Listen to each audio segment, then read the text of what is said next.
everybody, this is a redo of my boxed scrapbook on how to make the basic box for my boxed mini album. Of course, this isn't a new idea, as you all know, and I'm doing this one in craft. My first one was done in black, but I've been wanting to make another boxed mini, and I want to do it out of the retired Good Old Sport from Graphic 45. And I thought it'd be a fun way to use the paper. Maybe make it as a Christmas gift for a gent in my life. But more likely, I'll probably just sell it. But anyway, the first thing we're going to do is cut the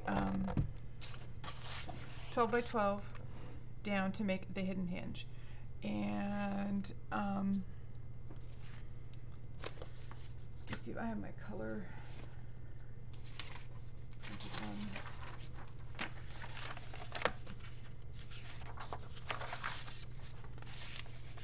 This is the hidden hinge. Instruction sheet page. It's page number 3. And this is something I learned how to do ages and ages ago when I first started scrapbooking. Kathy Orta, I believed, was the first one to show this on YouTube. I believe she, invented it, but there is some controversy. Goodness knows why. Okay, so I want to cut this piece.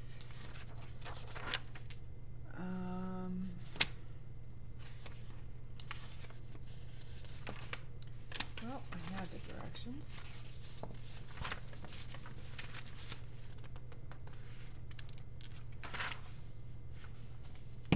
Cut it to 12 by 7 7/8 because I'm making an 8-inch tall spine. Okay.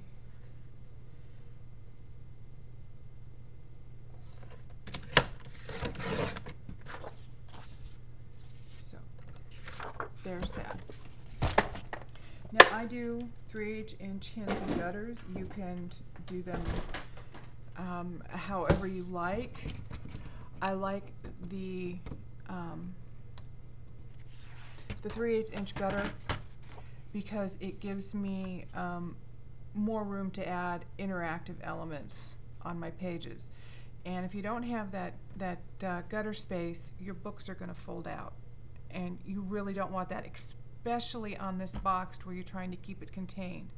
So if you want real estate to add to your album, you need to make your gutters a little bigger, and your spine width will be based according to how this ends up in width here. I'm going to do it exactly as in my directions because it comes out perfectly that way.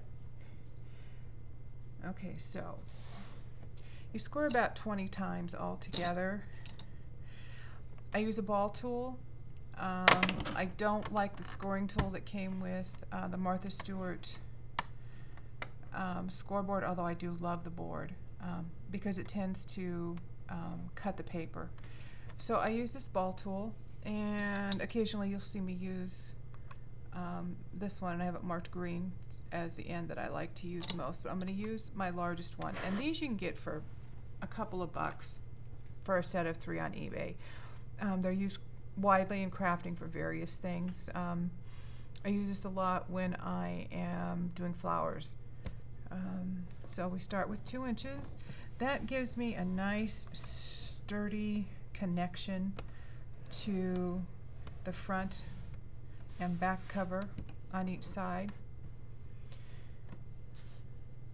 So 3/8 of an inch, 1, 2, 3. This is my first gutter. Okay, 1, 2, 3.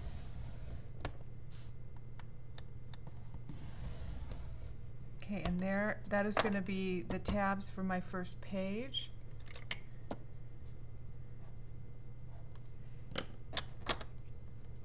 First tab, gutter, 2, 3.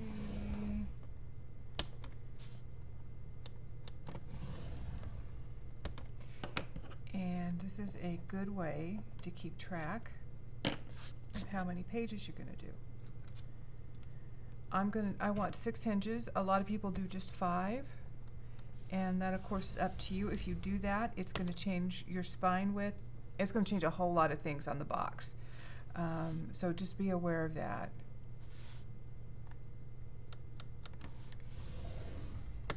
Once you've built a couple of these and you understand how it all works, making changes like that will not be so daunting. But as with everything, practice makes perfect, or at least better. And practice definitely brings understanding. 2, 3.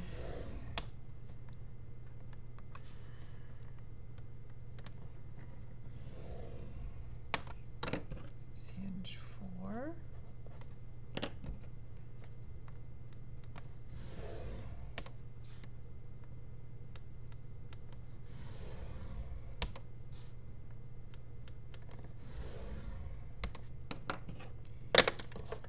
Hinge 5.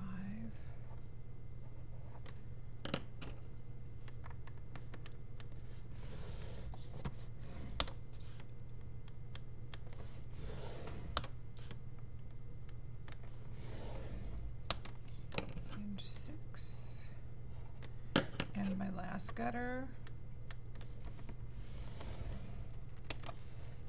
And then it was 9 1/8, so 11 1/8 is going to be my 2 inches. Okay. I don't know if you can see any of that or not. It's difficult for me to tell.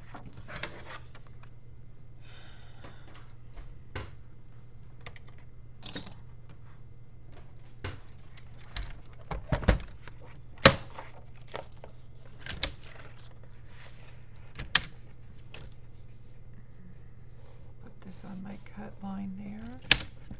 And voila. And this is the rotary blade. These last a lot longer than the other ones that the Fiskar uses, and I'll show you those in a moment when I actually cut my chipboard. Okay, so what we're going to do is I fold the hinges.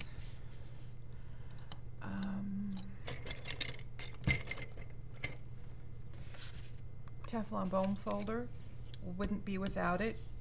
It's a little pricey, you know, for those of us on a budget, but nothing sticks to it. Glue, ink, paint, nothing. And I like that, so I can easily wipe it off because I use a lot of wet glue.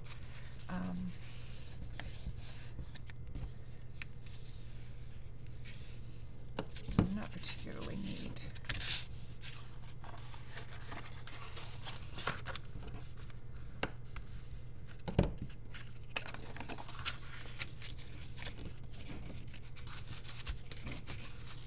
Not at all a tidy crafter. You would just be amazed at what my craft room looks like right now. I just finished a special order for somebody, and I'll do a video of that pretty soon, but actually going to need a scoop shovel in here. I try to be neat and tidy and you know, put trash in the trash box that's underneath my table, but it just, you get to going and it just doesn't always work out that way, especially the punch litter. I just can't be bothered, so I do my punches and I just, you know, I sweep it off my desktop into my hand as best I can and throw it away, but a lot of it ends up on the floor. And nobody has to clean it up but me, so it's all right. Okay, now you can either use wet glue or you can use dry glue, which is like score tape. And I normally use wet glue, I'm going to use the score tape this time. Well, it's not actually score tape. It's called Express It, and I believe it's a Stampin' Up! Product. But I got it for a really nice price. Okay, so I want to put this not towards the center crease, but towards the crease that will be closest to the spine when I lay this down, because I want this to be nice and tight on its measurement. Now, yes, of course this tears, but I like keeping the edge straight so I can just keep moving down the line without having to worry about if the edge is clean or not.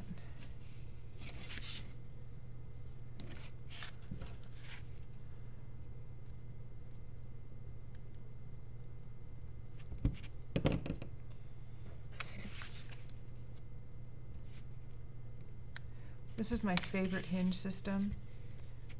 Laura Dennison does Stack the Deck, which is really cool for some applications. It's really, you know, can be nice, but this is my favorite. This is my go-to hinge, and very rarely do I do anything else.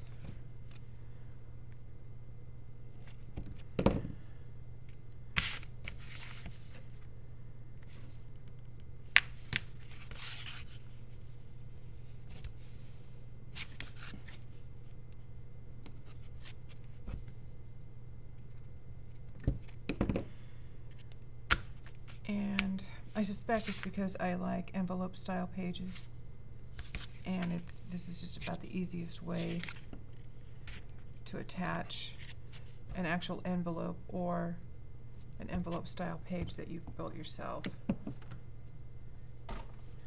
Okay, just gonna burnish that.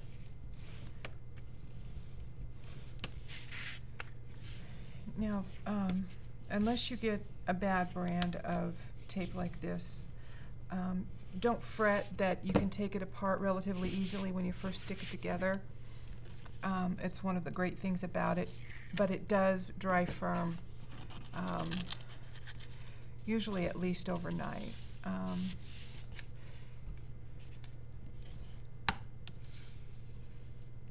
want this to be nice and flat, because this is going to adhere to the spine, and we want it to sit down nice and firm. Now I always start in the middle here with the hopes that it'll make this be even. The width will be more even when I'm done. I don't always get my way, but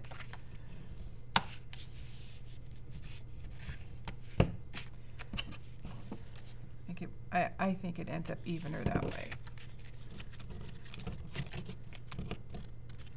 Oh, for goodness sakes. Now, I have used a piece of heavy pattern paper from one of my pads to make the spine with. I pick a sheet that I know I am not going to use on the inside of my book, but it coordinates with the papers, so rather than waste it, I use it for the hinge.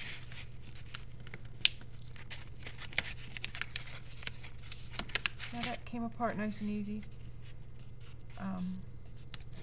Certainly a blessing, especially for me sometimes. Oh, look at that. That is terrible. Because I am not always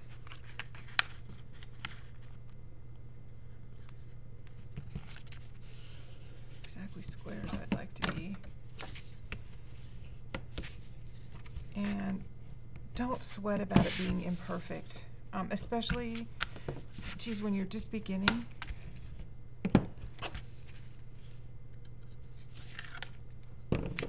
It mostly matters that you enjoy yourself while you're doing this. if this is work, wow, go find something fun to do instead. I've been, I started in the fall of 2011, scrapbooking. We had just moved back from Ecuador, and I needed something to do to protect my sanity. And I was watching YouTubes and just, you know, rolling through them, and I found Laura Dennison, who was really just, it was a life-saving event to find her videos, and she made it all look so simple. And I bought some of her tutorials, and I followed quite a few people for a long, long time. I still have some favorites that I check in on now and again.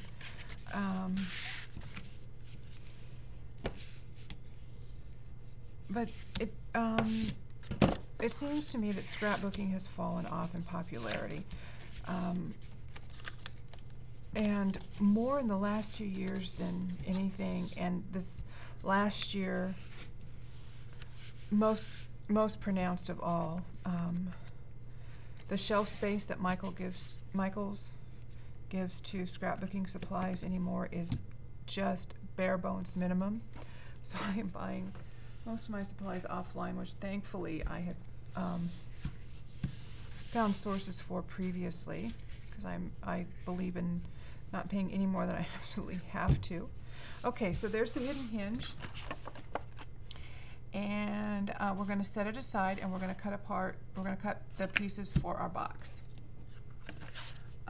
You need 3 pieces of medium weight chipboard, and medium weight chipboard. I used to have a penny up here.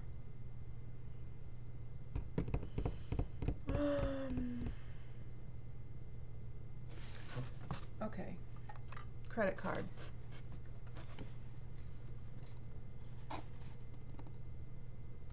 Okay, it's a little thicker than this credit card. It is at least double standard cereal box. Okay, I think on my meter it's 0.33 millimeters. But if you go to buy it from Walmart.com, which is where I get mine, it is the least expensive place to buy medium weight chipboard, 12 by 12. They have natural, they have black, and they do have white, but I don't know if it's 12 by 12 or not. I know they have it 6 by 6. But that's where I get my medium weight chipboard. And you want to use this weight chipboard for anything 6 by 6 or bigger. That the lighter weight stuff just doesn't hold up to the weight of not only your embellishments, but of photos, and it doesn't have the strength to be for the size. It's all wobbly. So there's my 2 cents on that.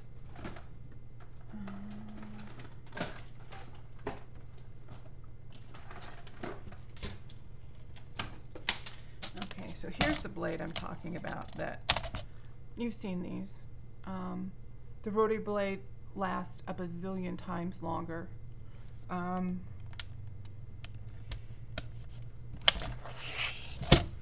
But I don't, since I got this around, I've got a bunch of these old blades, which I keep for this purpose, is I cut, or at least score, my chipboard with this. Okay, so, let's see here. Hinge.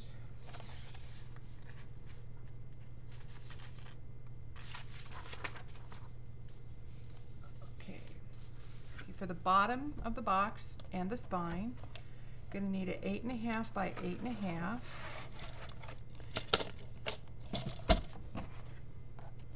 And we'll make the lid pieces just a little bit bigger so they go over the top, like a lid should. So now you need to decide when you measure whether you're going to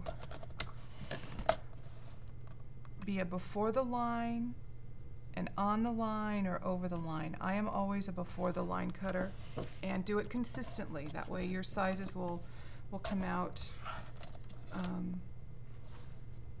much more uniform that way. Okay, so 8.5. It doesn't do it all the way through, but I've got a nice sharp blade in my craft knife. And boy, it's a tool you don't want to be without. Okay, now I'm going to cut my hinge piece from here because it's the perfect height already. And so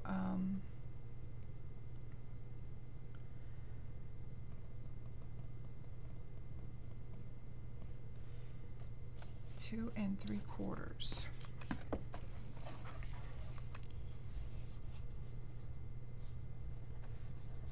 And I need 4 pieces 2 3/4. One for the spine and one for three sides. So do another 2 3/4 here.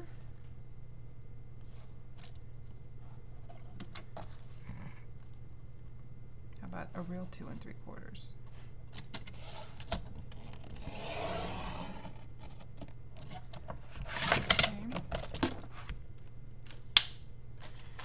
So now I can simply just take my craft knife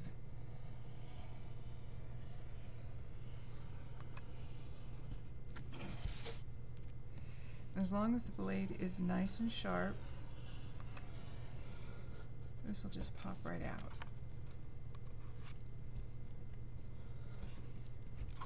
Don't tear. You're going to want the clean edge.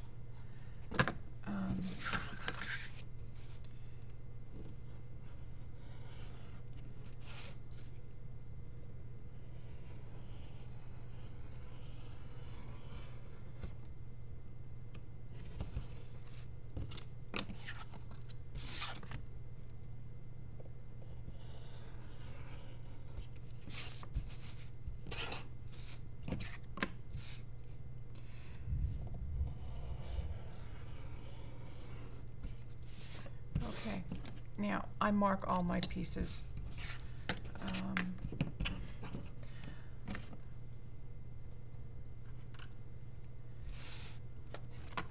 So this is box bottom.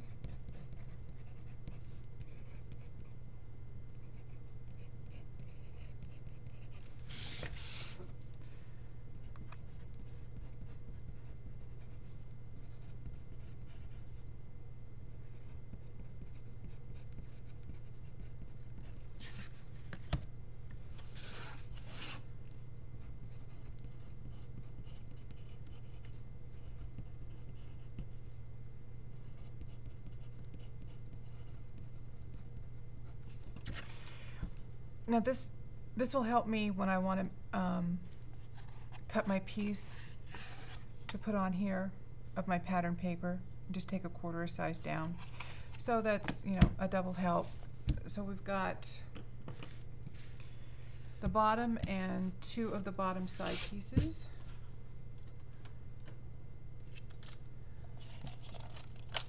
Now I'm going to do the lid edge.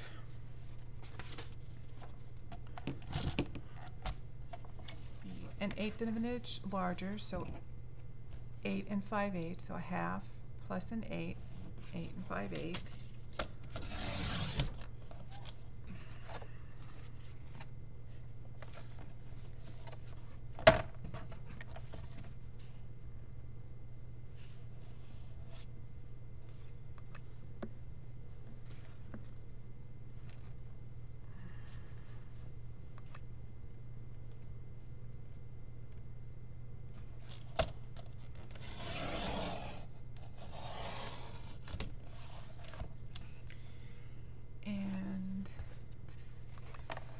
the lid pieces you want shorter, or at least I do.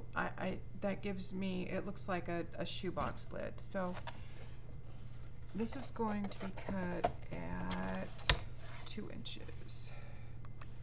Which do I have here? I don't have 4, so.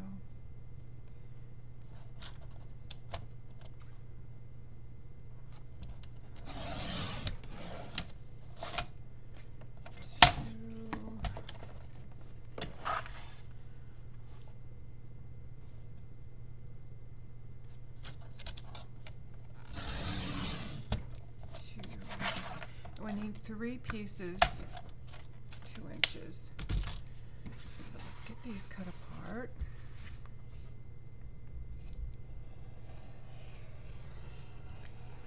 And of course you can absolutely do this with a straight edge and a ruler.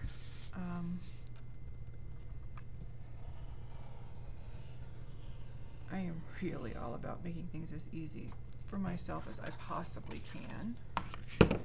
So this is the lid.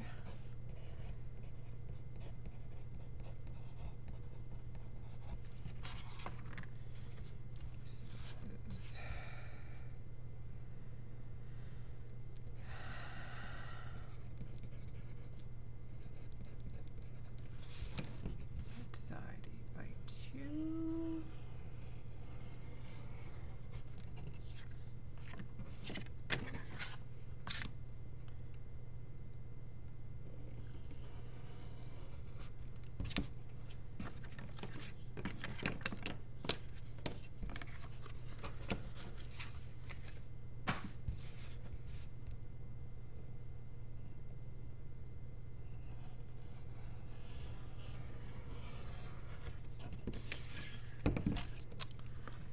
It's 8 5/8 by 2. My goodness.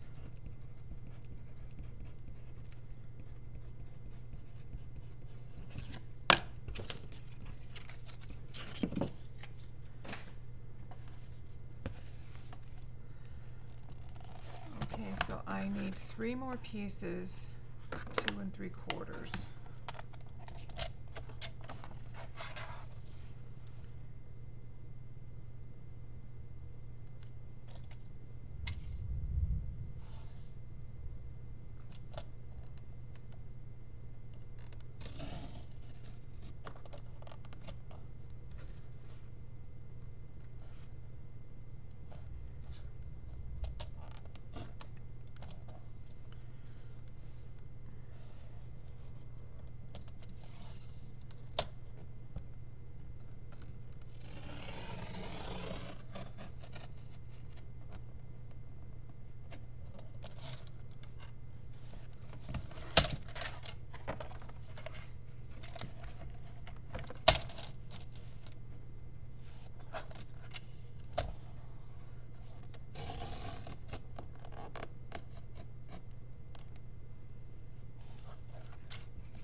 Doing it this way because I want to make sure I can get all my pieces out of this one piece of board.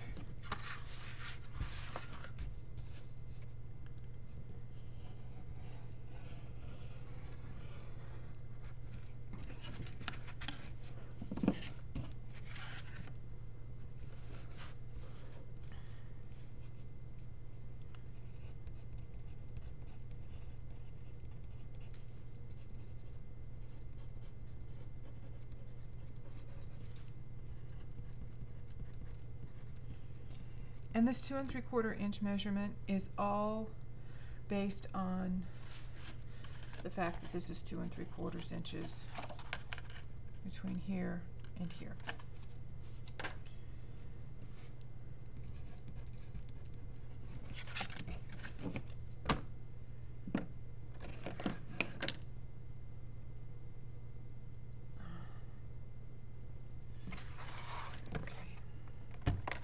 So I need 2 inches.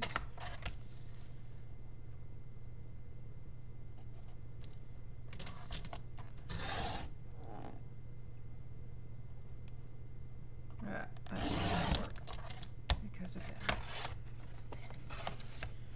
So here we go. Now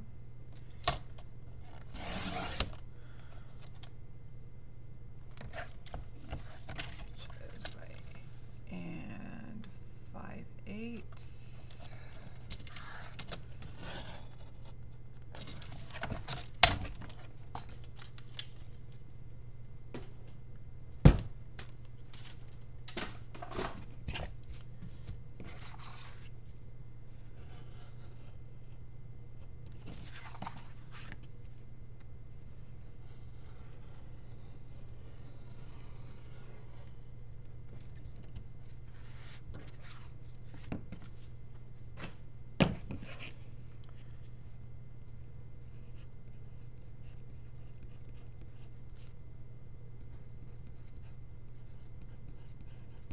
Okay.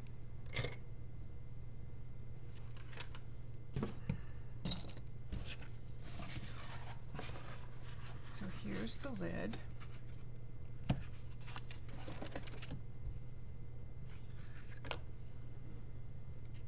Okay.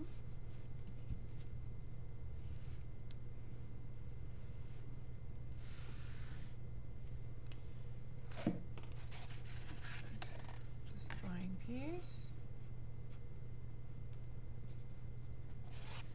The bottom.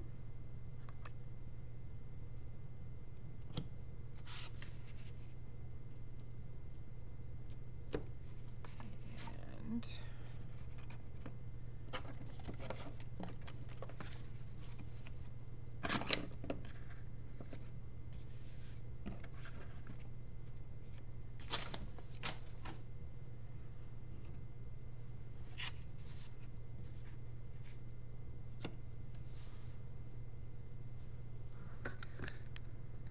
so that's how all that lays out.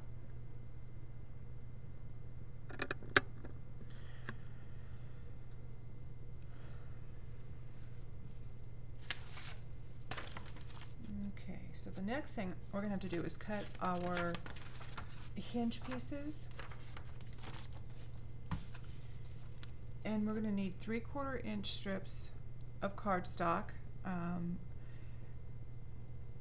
You can do coordinating colors if you want to.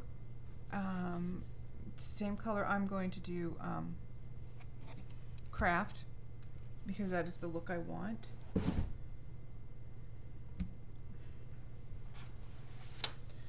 Pile.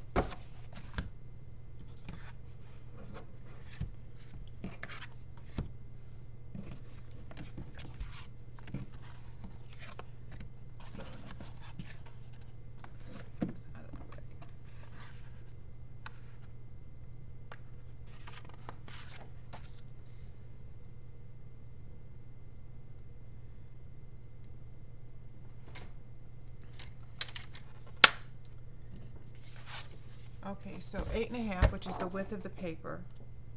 I need 11 pieces at 3/4 of an inch.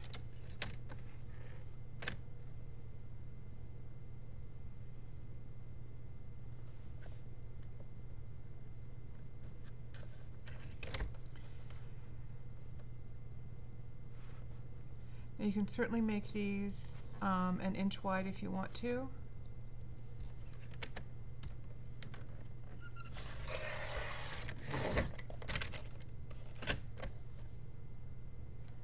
Which I think I'm going to do.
It works perfectly well at 3/4 of an inch. I just don't have the patience for this right now to go that small.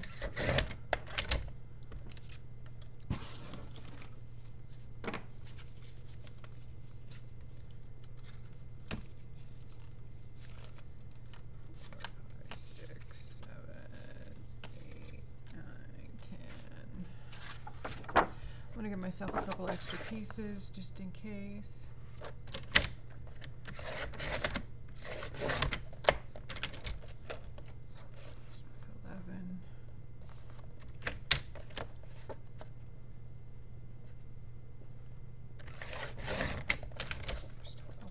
Now, I need 8 5/8 inches.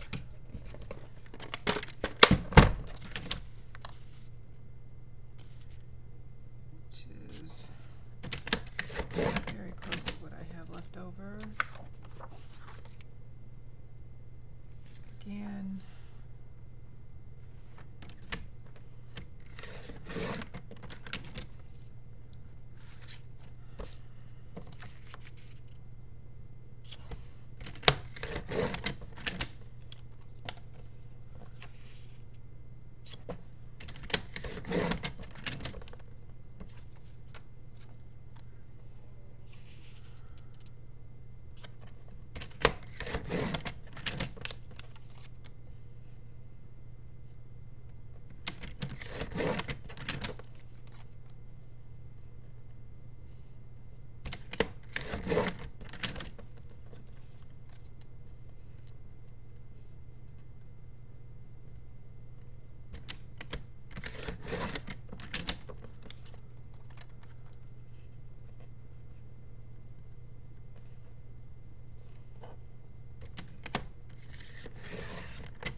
We score these in the center, all of them. Yep, this is going to take some time.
And if you're thinking we're going to need more of these, only shorter for the lid, you're right, but we'll get to that a little bit later.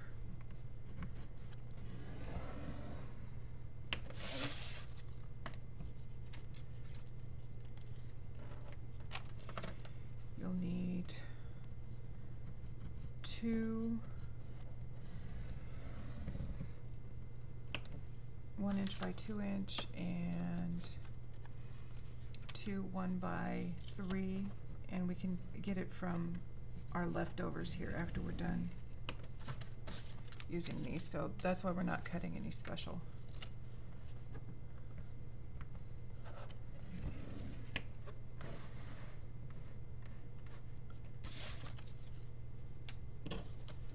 Sorry.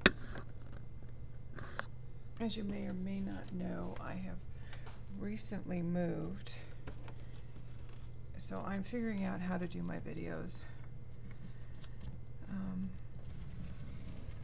My overhead light casts one heck of a shadow, as you can see here. And so I've got the spotlight on my desk, which I don't think is great, but it's better than not having anything here at all to counter the light, which I need to see by.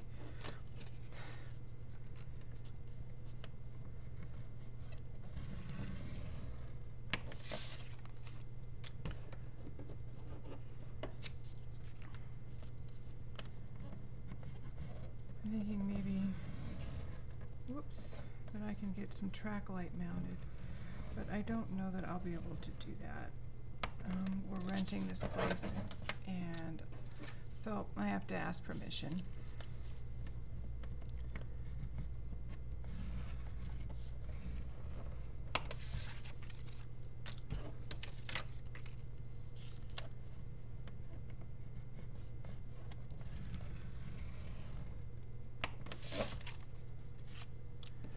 Okay. Well, that was about as much fun as watching paint dry.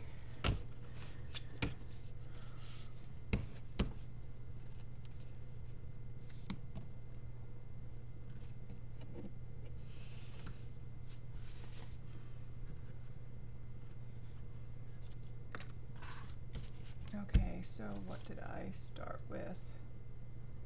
I started with the lid. And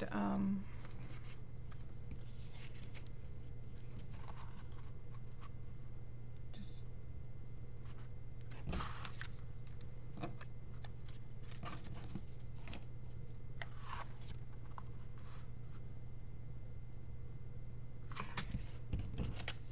so now when you fold over the heel, and I'm going to crease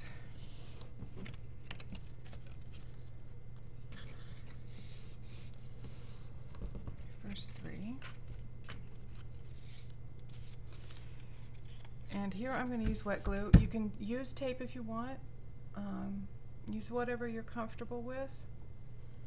I use Aleene's Tacky Glue, or Aleen, and in the gold bottle. You get it Walmart, Michael's, any craft store. It's not terribly expensive. The drying time is relatively quick, but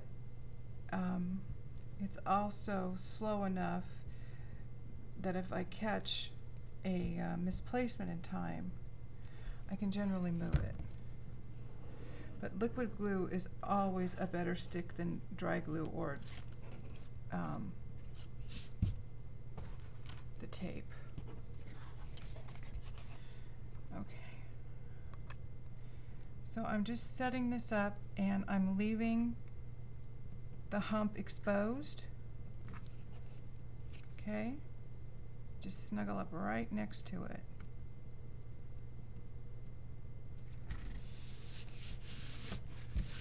I'm going to do that on 3 sides here.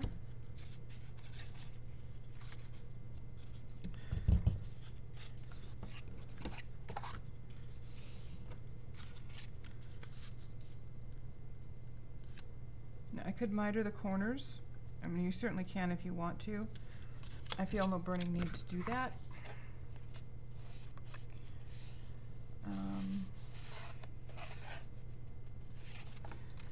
I might regret that when I go to put the paper on the back, but I'm just going to live with it. So it depends on how you want to look. If you want to miter the corners, it's very simple. You just find the crease and then do a snip. So you have a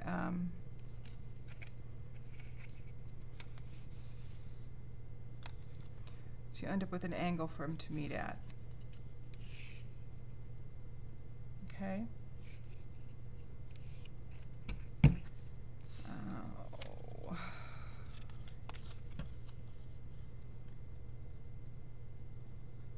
But you want the point at the crease.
Now, yes, we have a 8 5/8 piece meeting up with an 8 1/2 piece.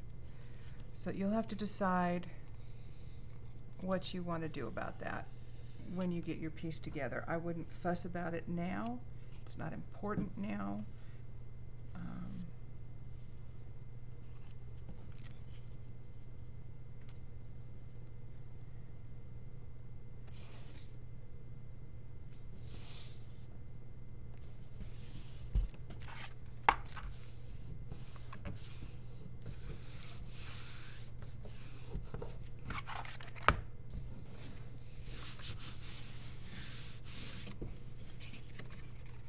Okay, so here's a side for our lid.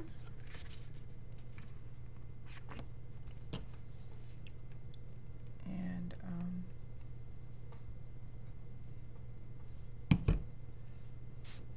show you how I do these.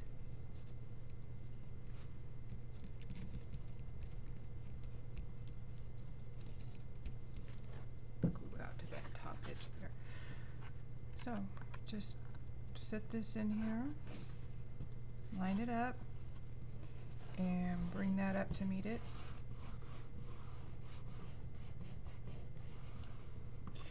Now, these will be taped, well, adhered closed, so you have a solid lid, but the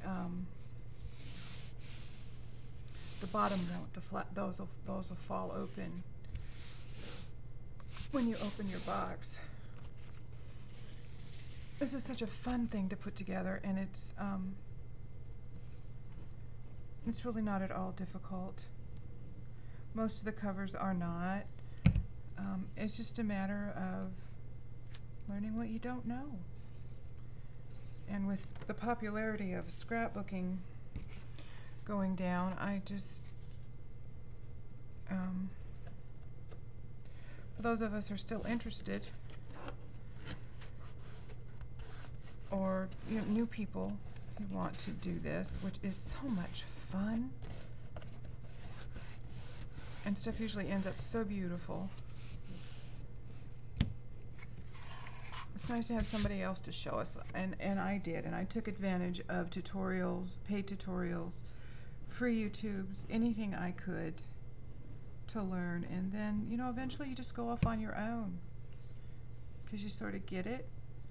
But I'll tell you, I still go back and watch those few ladies and a couple of gentlemen who are still making videos.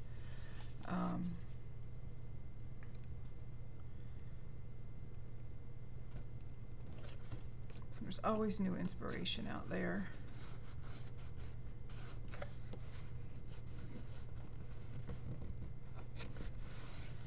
I love watching Tim Holtz, but I'm not, my style is more pretty things, and I love the graphic 45 papers because they are so me. It's like, how did she know? Okay, so now I'm going to put on the spine.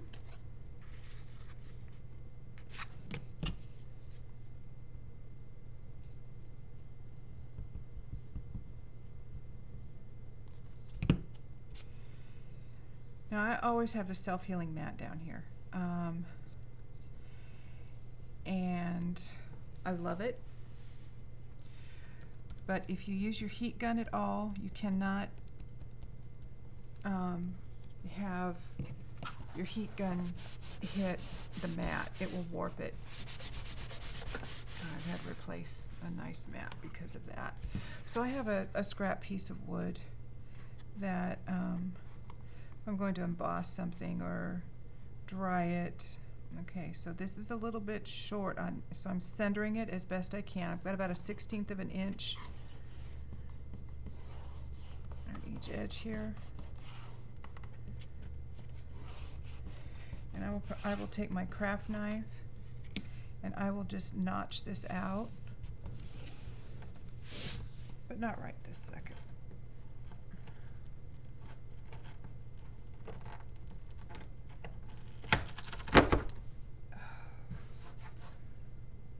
was me getting rid of a piece of sticky Velcro off my table.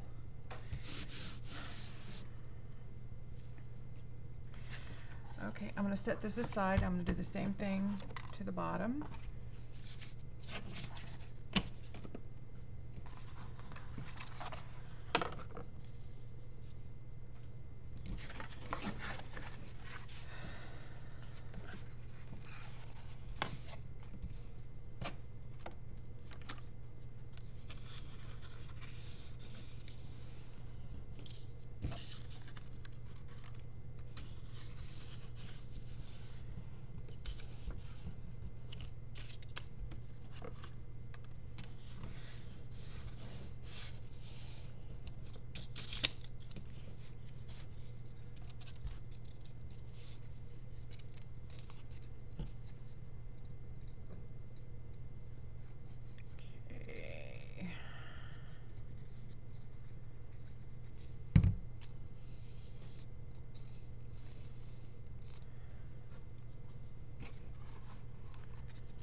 If you're watching this video and you're looking for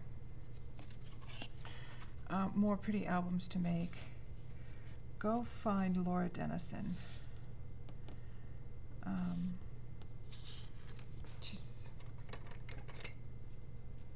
She has videos on her website from forever ago, and she has all of her patterns from, I believe, the beginning of time still available. And she does such pretty things. She does some three-dimensional. In fact, she's been doing a lot of three-dimensional stuff, but she does still do just albums too. So, you know, you might want to give her a peek.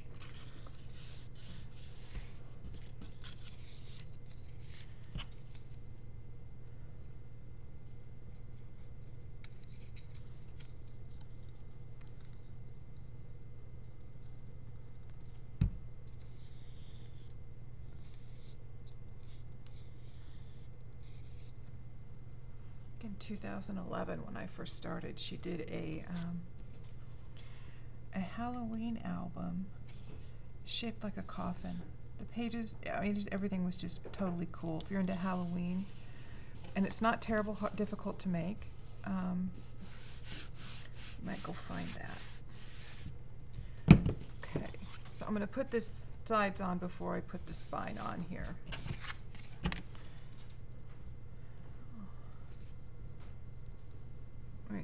This is just going together amazingly fast.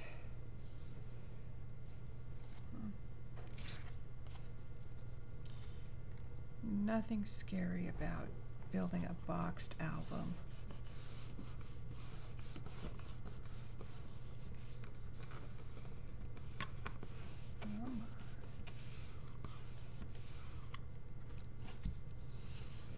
It's Eileen's glue. I love it.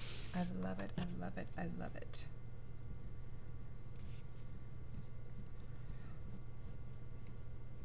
buy it. I mean, this bottle is just, it's going to be naked before much longer of all the print on it, but I keep refilling it from the bigger bottles. Sometimes I change out the lids, so I have a new top there, because they do wear out. But I've had that bottle for ages and ages and ages.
Now, if you're all concerned about how this all goes together, chop up some cereal boxes before you use, expensive chipboard. And it's not all that expensive, but, why waste if you don't have to? Okay, so there's the basic box. Now, the only thing left to do is to adhere these is to get these corners together. Okay.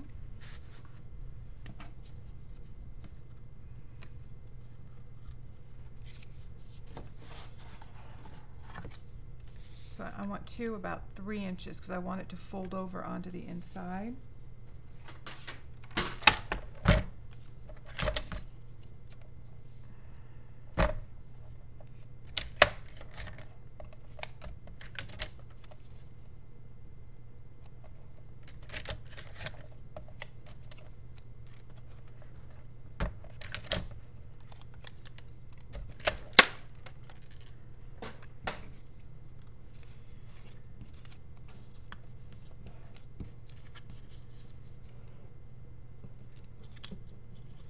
Same thing.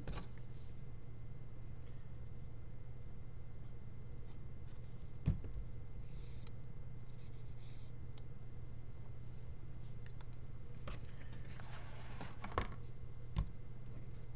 your glue on.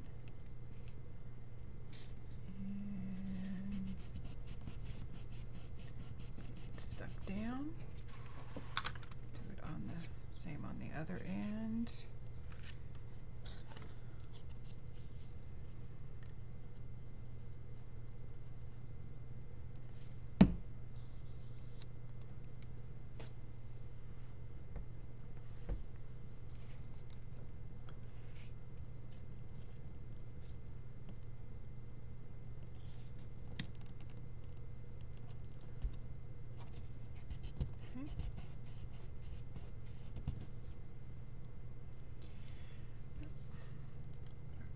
Here.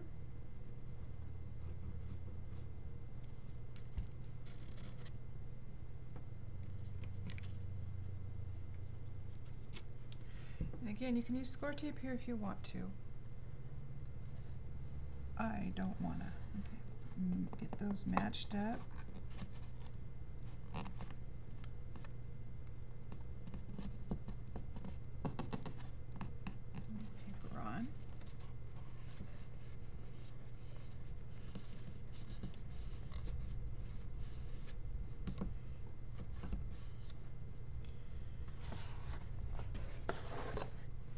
this other side.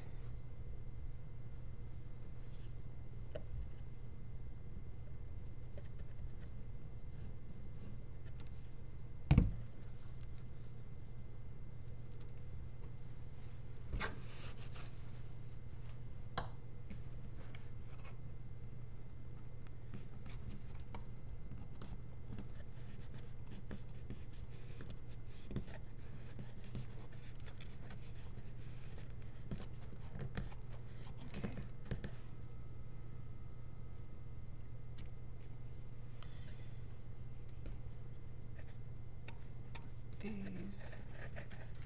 fold over and in.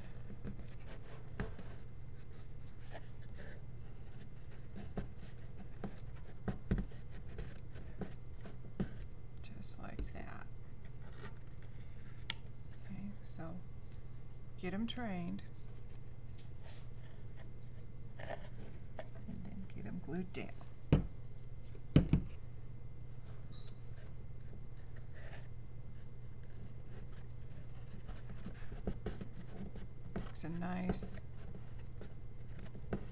A nice clean edge there. Yeah.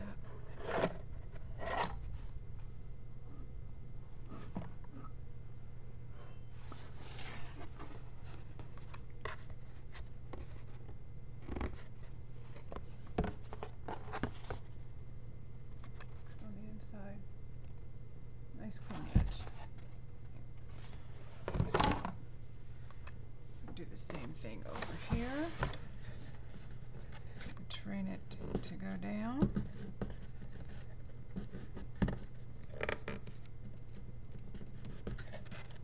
Bring it back up, get some glue on it.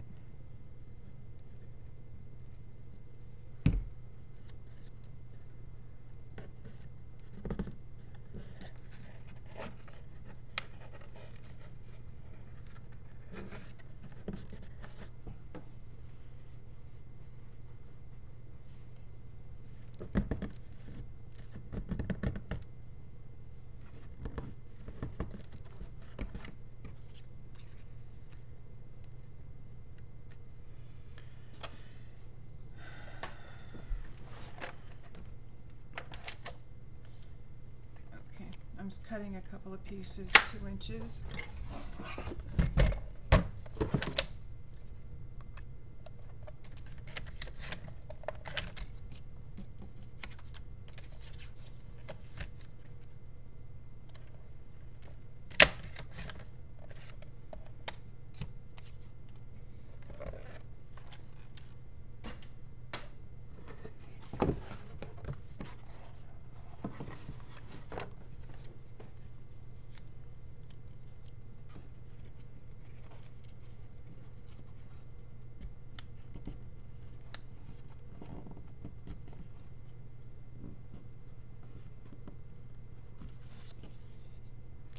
Sure it fits. You don't have to take any off the length.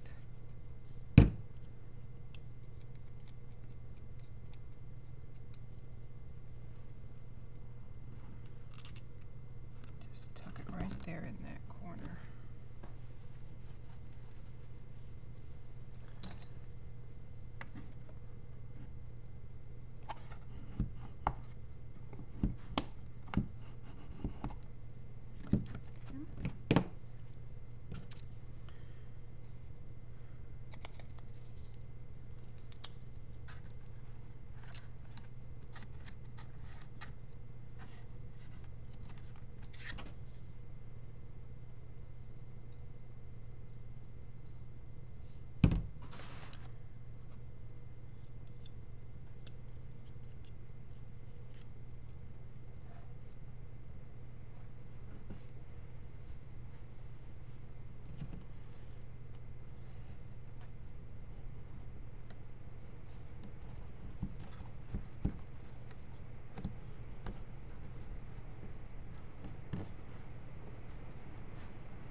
wrap another one around this edge. And we need two at 2 inches.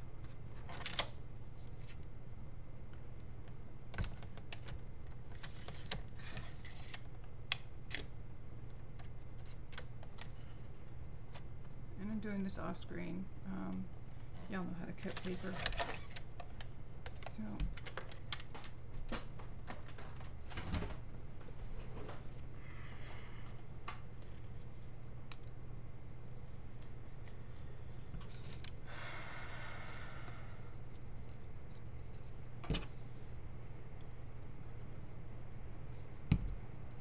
now I'm going to do one side and let it sit a little bit, and then do the other so I can actually wrap it around without it moving from this position. Okay.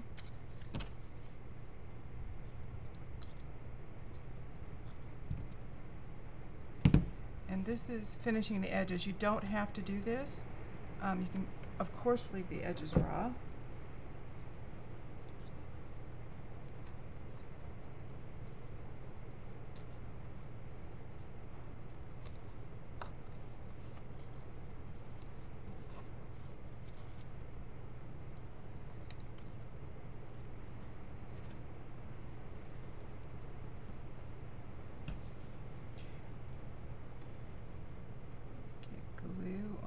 Here, and what I want to do is try to get it square around this edge here.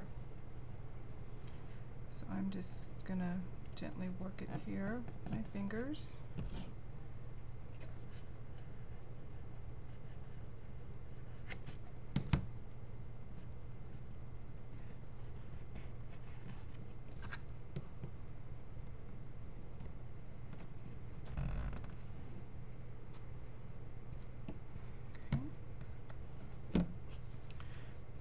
Over here.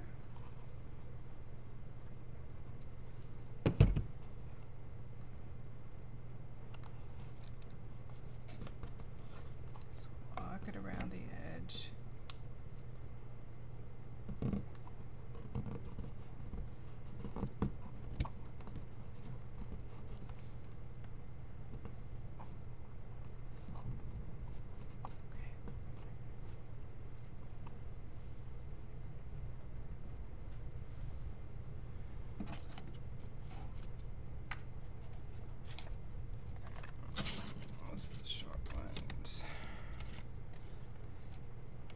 Okay, now these we want to fold, and we want to miter these, and these are for strength on the inside. Okay.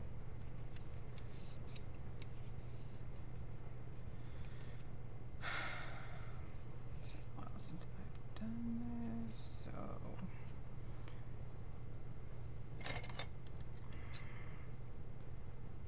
try to make it a square cut.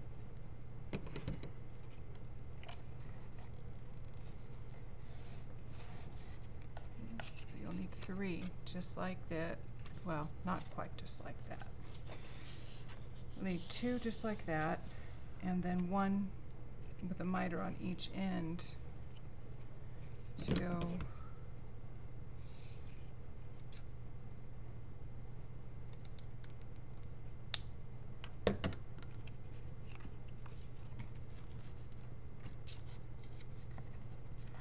center there.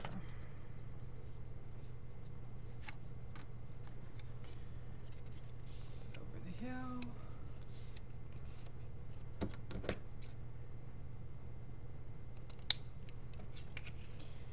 And you are not a machine. Do not expect perfection. This is something lovingly handcrafted by you with great joy for either yourself or as a gift to somebody else, and remember that.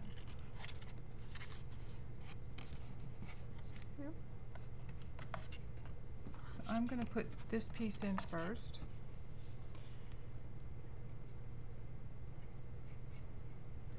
And these pieces are essential for strength for your box, okay? There are, you know, things that are optional. This isn't one of them.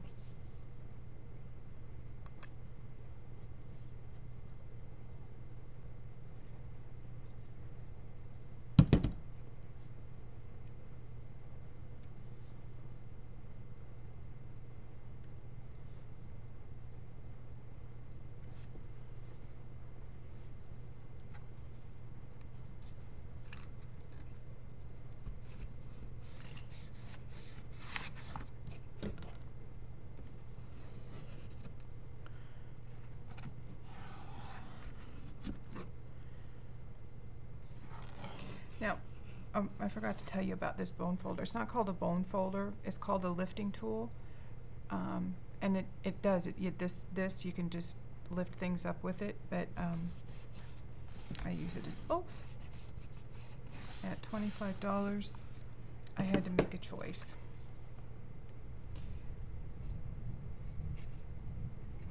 And I chose that one, and I have been very happy with the decision I made. Of course, if you can, you know, afford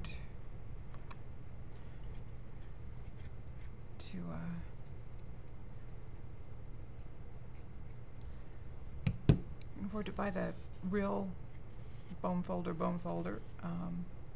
lucky you. All right.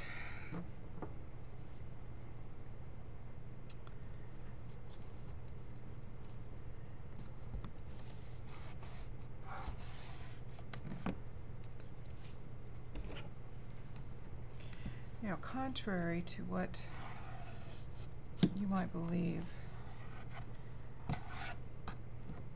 making $1 bazillion at crafting, unless you are very fortunate, probably not going to happen. And I only charge for my tutorials so I can afford to craft and make some more. And now that I've settled into my house and my new job, which means I only get to really craft for a couple of hours in the morning if I get up real early, or on the weekends, we'll have some more videos out, and I will put together some more tutorials as I think something of interest comes along. But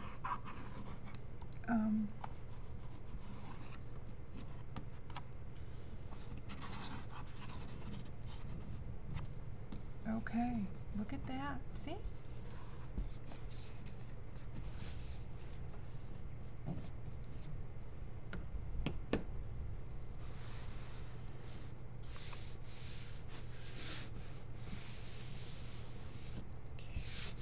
And you're going to get extra strength here from the hinge. And put it down. See how that those fit right perfectly? Right there. So this will go center right there. And we're going to glue that down. We're going to glue it down really hard. But I'm not going to put it down until I decide what I'm going to do with the spine here. So you'll see me start building the good old sport box. Okay.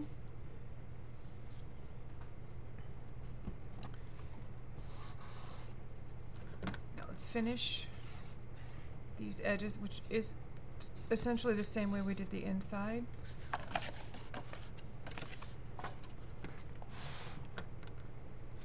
You didn't think we were going to use all of these, did you?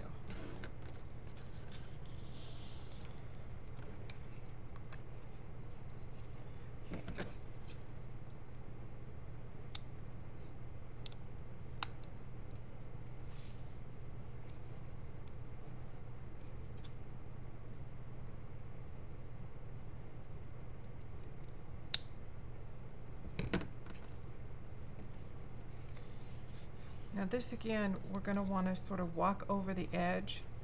So I'm going to glue this side down.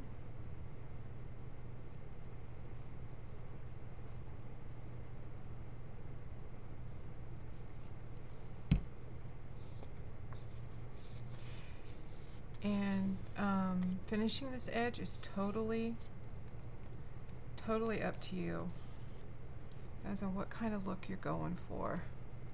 All the way out to the point with the glue.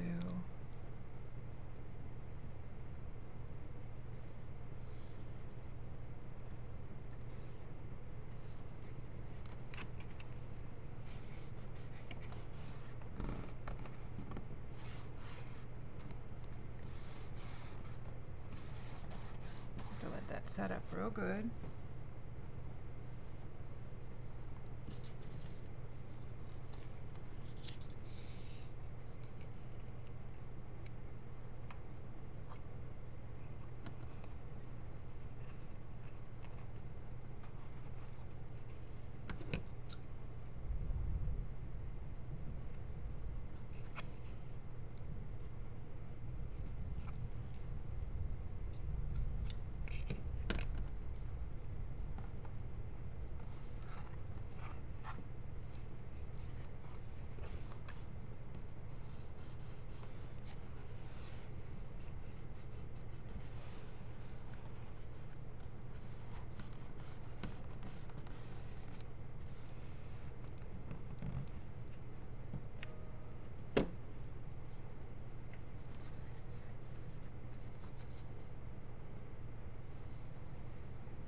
Doesn't take very long.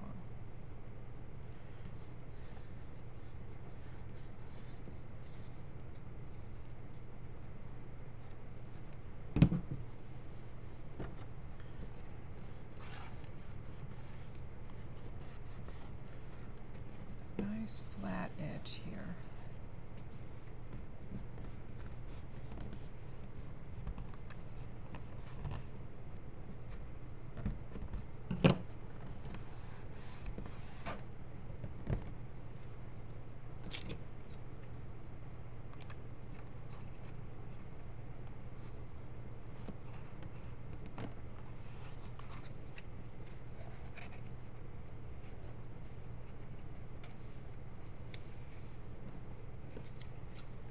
You can leave these square if you want to.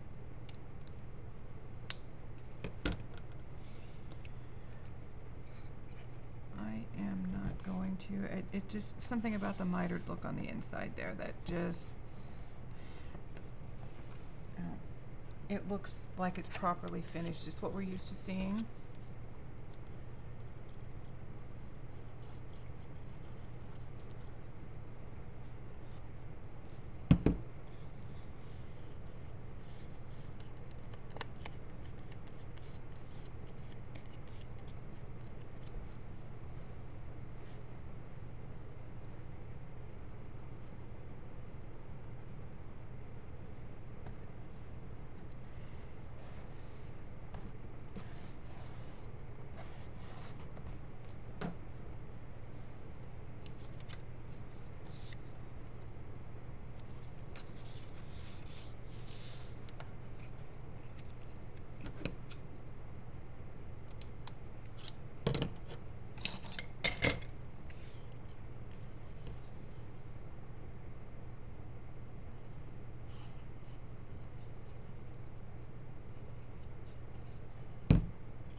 nice sturdy box.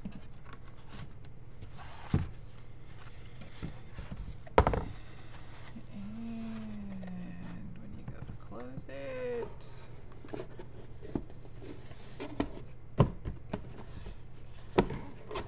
okay, so I missed a side.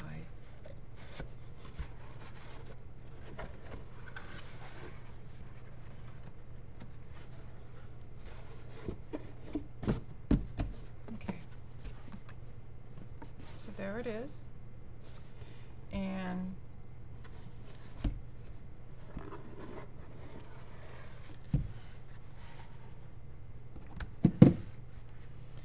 now I always adhere down my spine before I put my pages on. And I always put my pages on before I decorate them. You do it however you want to do it.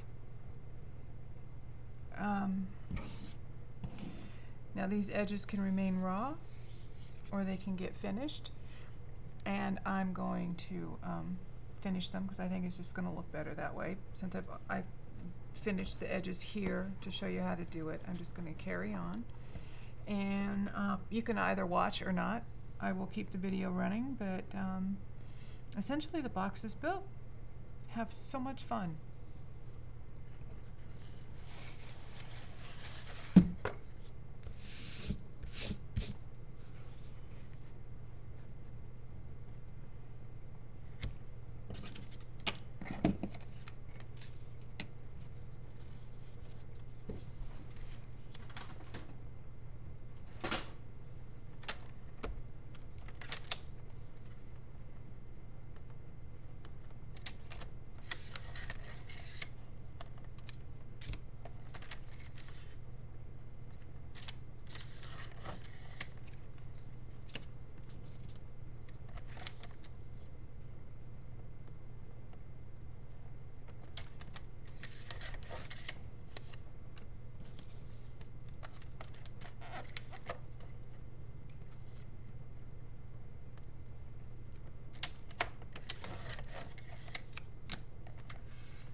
just going to walk this over the end there because